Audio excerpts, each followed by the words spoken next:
Most of us have been in church at some point in our lives. Many of us have had some type of a relationship with God as well.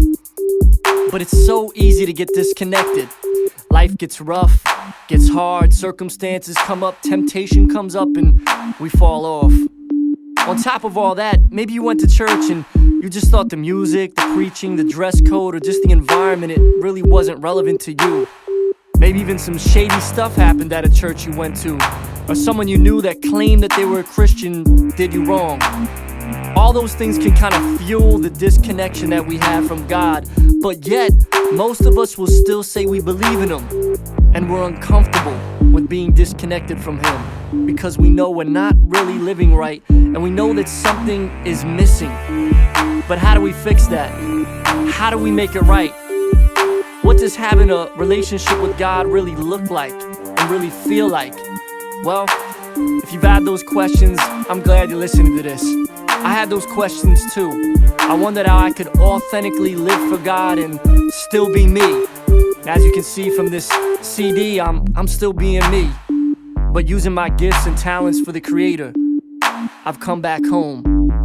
So what does it take for you to come back home? Simply to realize and admit where you are. You're disconnected with God and you want to make it right. You want to get forgiven and follow His purpose for your life. Without that, you'll always feel lost. You'll never experience true peace. You know what? It's no accident that you're checking this out.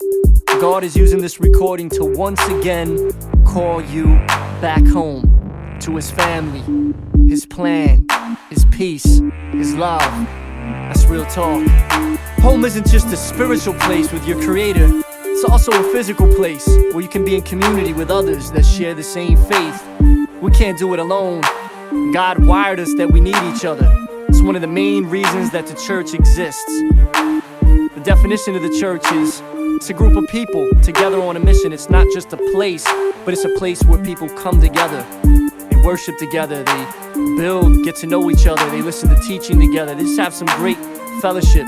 It's an important element to stay on track. You know what, the church, it's not perfect because people are involved. People can be messy. But at Crossover, we strive to be a church that strips down all the man-made tradition as we focus on the essentials of the Bible in an atmosphere that's real and relevant, where you can be you and you can feel at home. Our sole purpose is to bring your soul purpose. So if you came through and